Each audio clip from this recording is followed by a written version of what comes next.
Nandito na naman tayo para sa isang napaka-sweet at nakakakilig na love story nila Kalingap Edu at Ate Viancy. Hindi ko rin inaasahan pa Sa pagpapatuloy ng kanilang love story, dumayo na naman ang Kalingap team sa bahay nila Viancy. Ngunit bago sila makarating ay nagtulong-tulong muna ang Kalingap team na buhatin ang isang napakalaking karton mula sa kanilang van. Siyempre, ang karton na ito ay para na naman kay Viancy at sa kanyang pamilya. Grabe talaga ang mga sponsors nila. Nagkataon naman na nagkita si Kalingap Rab at si Viancy sa simbahan dahil linggo noon at araw ng pagsamba. Napaka-pamilyar ng dress ni Viancy, no? Dahil ito ang binigay ni Kalingap Edu noong nakaraang vlog nila. Kung matatandaan natin ay napakamahal ng dress na ito. Ito ay nagkakahalagang 3,000 pesos ngunit binilhan pa rin siya ni Kalingap Edu noong nakaraan.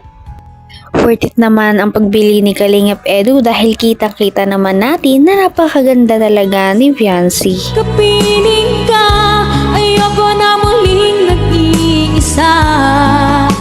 Sa pagpunta ni Viancy at ng Kalingap team sa kanilang bahay ay nagulat talaga si Viancy noong makita niya kung sino ang naghahantay na tao sa kanilang gate. Walang iba kundi si Kalingap Edu, kaya naman pala namumula si Viancy at biglang umiti. Ang sweet naman ni Kalingap Edu dahil kahit napakaaga pa ay dinayo na niya si Viancy sa kanilang bahay. Hindi naman daw talaga niya original plan na pumunta kay Viancy, ngunit dumaan na lamang siya dahil galing daw siya sa kanyang pinag-i-scout. Kinilig na naman talaga si Viancy sa pagdating ni Kalingap Edu dahil ito ay napaka-unexpected. Kanina ka pa po dito? Ito lang. Naghihintay naman ako kahit anong oras eh. Kape po. Gusto niyo pong kape? Sige, konti lang. Para mas matagalan ako dito. Kanin ba? Meron kayo dyan? Kahit konti lang. Kanina pa ako dito, walang kain. Para na akong mahimatay. Nahilo na Maluto ako. po ako. Grabe talaga ang chemistry nilang dalawa. Kung papansin din natin ay parang medyo nabawasan na ng kaunti ang hiya ni Viancy dahil nga pang ilang kita na rin nila ito. Pinatunayan na naman ni Viancy kung gaano siya kamaalaga at maasikaso sa kanyang mga bisita dahil pinainom muna niya ito ng tubig. Diyan ka na sa piling ko, okay saya. Kaya't hindi na rin nakapagtataka kung maraming sumusubaybay at sumusuporta kay Viancy at sa kanyang love team dahil nga sa kanyang kagandahang asal. At dahil dito, kaya naman pala bumisita na naman ang Kalingap team sa kanilang bahay ay upang magbigay ng mga biyaya na galing sa kanyang sponsors. Tuwang-tuwa naman si Viancy at ang kanyang pamilya dahil napakarami ng kanyang matatanggap ngayon. Ito ay isang napakalaking balikbayan box. Dahil napakalaki ng box na ito ay tinulungan siya ni Kalingap Edu. Napaka-gentleman naman talaga ni Kalingap. Gusto ko lang sulitin ng oras. Makasama ka kahit konti lang. Konting sandali na lang. Siya nga pala. Gusto ko bang ipabili doon? Wala po. Kaya din pala dumalaw si Kalingap Edu kay Viancy dahil gusto niya lamang makita ang dalaga bago siya umalis papuntang Hong Kong. Napaka-humble talaga ni Viancy dahil kahit tanungin siya kung anong gusto niya pasalubong ay hindi man lang siya sumasagot ng kahit ano. Pagkatapos nito ay tuluyan na nga nilang binuksan ang balikbayan box kung ano nga ba ang mga laman nito dahil mukhang napakalaki at napakabigat. Grabe naman talaga ang pagmamahal ng mga supporters kay Viancy at sa Kalingap dahil napakalaki at napakadami pala ng laman ng balikbayan box. Ito pang ice cream. Yan na ito. Ito pang bukas ng dilata. Pag-inggit, pikit. Mag-alala. Makikitulog ako dito. Alam mo, kung anong sa kanya, sa akin din. Ano? Tawasin mo ako eh. Tawasin mo! Tawasin mo! Tawasin mo!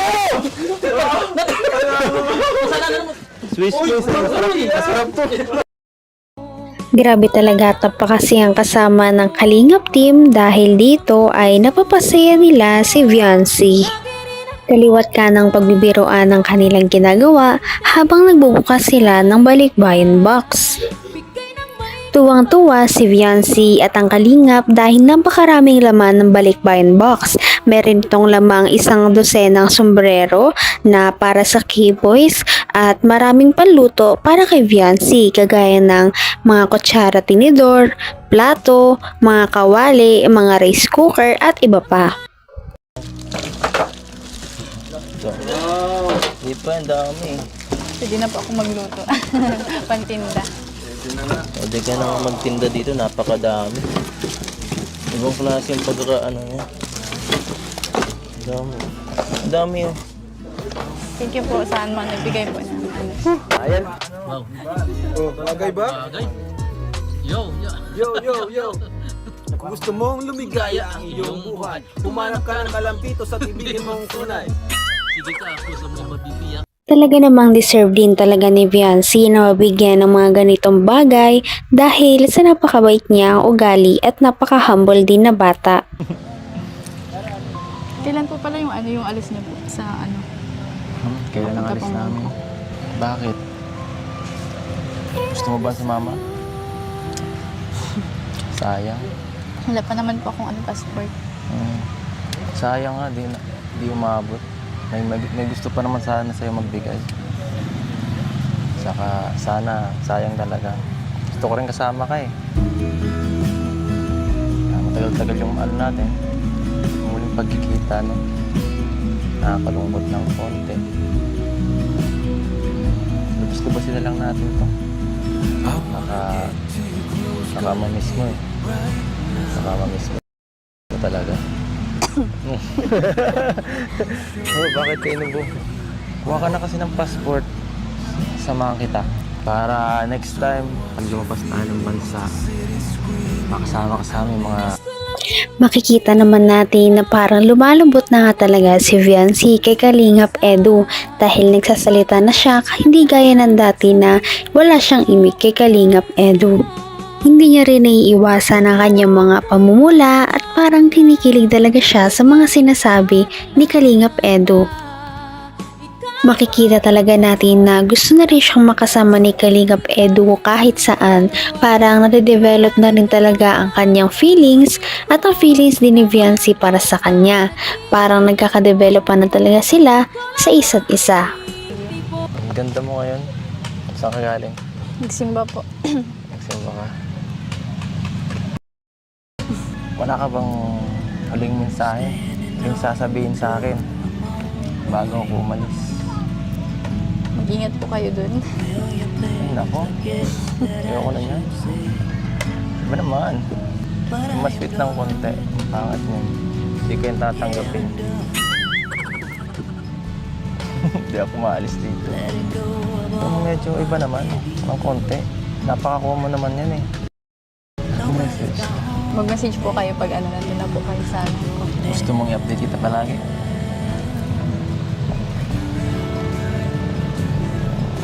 Silence. Yes. Ano? Gusto mo? Gusto mo?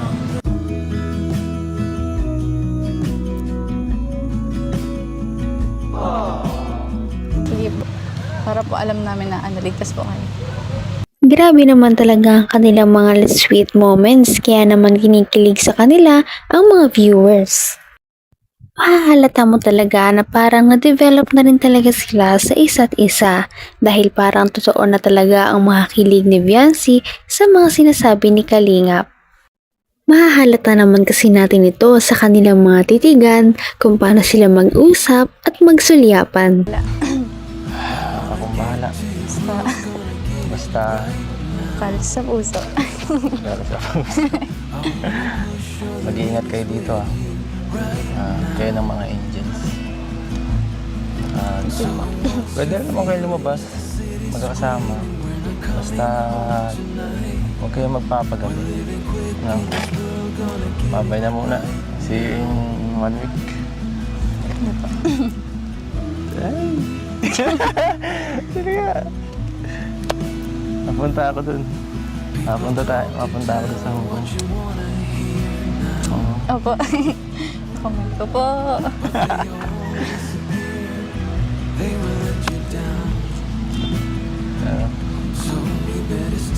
Hindi mo ako mamimiss. Namimiss ko po kayong lahat. May pag-asa nga kaya si Kalingap Edu kay Viancy? Yan ang ating naabangan sa mga susunod na video. Maraming salamat sa inyong panunood at pakikinig. Bye!